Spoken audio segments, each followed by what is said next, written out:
Quick question. If you retired tomorrow, how much cash would you want sitting in the bank? 6 months of expenses, a year, 3 years? Or should every dollar be invested so it keeps growing? If you keep too little cash, a bad market year can force you to sell investments at exactly the wrong time.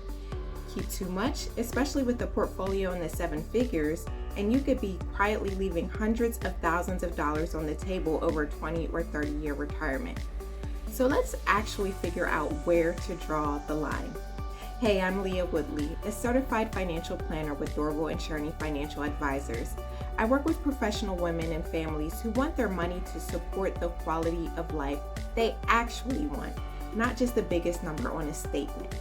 If you've been wondering how much cash makes sense once the paycheck stops, this one's for you. While you're working, your paycheck pays the bills. Once you retire, your portfolio becomes the paycheck. The problem is, the market doesn't check in with you first. It doesn't ask, hey, do you need to pull money out this month? It just does what it does, up some years, down others. If you're forced to sell investments in the middle of a downturn just to cover your mortgage or your property taxes, you've locked in a loss that might have completely recovered if you just had a little more time. That's what cash is for. It's your buffer. It buys you time, it buys you flexibility, and it buys you peace of mind so you're not lying awake wondering if today's a bad day to sell. Now, before we go further, I want to clear up something so that I don't trip you up, because cash in retirement is really doing two completely different jobs, and lumping them together could cause some confusion. Job number one is your emergency reserves. This is money sitting outside your investment portfolio entirely in a savings account or money market account. It's there for the truly unplanned stuff. The roof that suddenly needs replacing, the car repair, the medical bill that shows up out of nowhere. This bucket doesn't change much just because you retired. Job number two is the cash and fixed income living inside your portfolio. This is the reserve that funds your actual withdrawals and protects you from selling stocks in a downturn. It's not sitting in your checking account. It's part of your investment allocation, often in money markets, short-term bonds, or T-bill ladders held right alongside your stocks. Same word, cash, but two very different purposes, two different places to hold it, and two different ways to size it. Let's walk through both. Cash feels safe. The balance doesn't move. There's something comforting about that. But inflation doesn't care how comforting it feels. It's eroding your purchasing power the entire time that money just sits there. Let's say inflation runs around 3% a year and your cash is earning next to nothing after taxes. 20 years from now, that safe money buys a lot less than it does today. A $3 million portfolio parked too conservatively might not actually behave like $3 million by the time you're 85. So let's think about things like this. Cash and fixed income protect you from market volatility. Investments protect you from inflation. You genuinely need both. It's easy to think you want your portfolio as safe as possible, but the real goal is to ensure that you can have the quality of life you desire for 30 plus years without you having to compromise on the life you actually want to live. When it comes to sizing your emergency reserves in retirement, most retirees are well served by 6 to 12 months of essential living expenses sitting in a high-yield savings account or money market account, completely separate from investment accounts. Where you land in that range depends on things like how stable is your housing situation? Do you own your home outright? How's your health?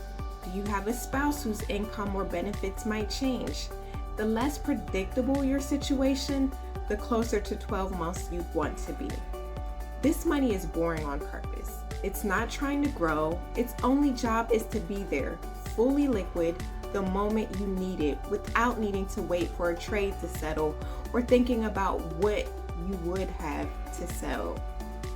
Okay, so how much cash and fixed income should you keep in your portfolio? There's no universal number here. Anyone who gives you a flat rule of thumb is oversimplifying. What matters is your cash flow. Let's look at a few different scenarios.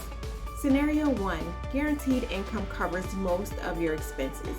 If Social Security, a pension, or an annuity is covering close to all your monthly spending, you probably only need 6 to 12 months of expenses in cash. Your essential bills get paid no matter what the market's doing that week. Scenario 2, your portfolio is doing most of the heavy lifting. If you're pulling from investments every month to fund your life, you'll generally want 5 to 15 years of planned withdrawals, not living expenses, just the withdrawal amount sitting in cash and fixed income. That's the cushion that lets you avoid selling stocks while they're down. The scenario that keeps people up at night is the market drops right after you retire. And you know what? I get it. You retire in January and by June the market's down 25%. Without cash on hand, you might have no choice but to sell investments at the worst possible moment. But with reserves already set aside, you just keep living your life and give your portfolio time to recover. This is exactly why sequence of returns risk is such a big deal in retirement income planning. The order your returns show up in matters just as much as the average return itself. I really want you to shift your focus from how much cash should I keep to what is this money for?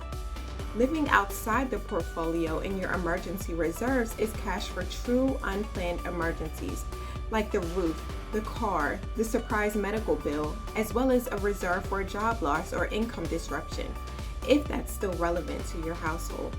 Living inside the portfolio as cash and fixed income are your regular monthly withdrawals for everyday spending, upcoming tax bills, including estimated payments, required minimum distributions once those kick in, large planned purchases you're funding from the portfolio like a second home, a wedding, a big trip, and anticipated healthcare or long-term care costs you're already planning around. Every dollar should have a purpose and a home.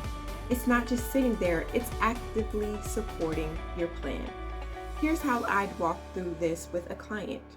For emergency reserves, take your essential monthly expenses like housing, insurance, food, utilities, the non-negotiables, and multiply by 6 to 12 months.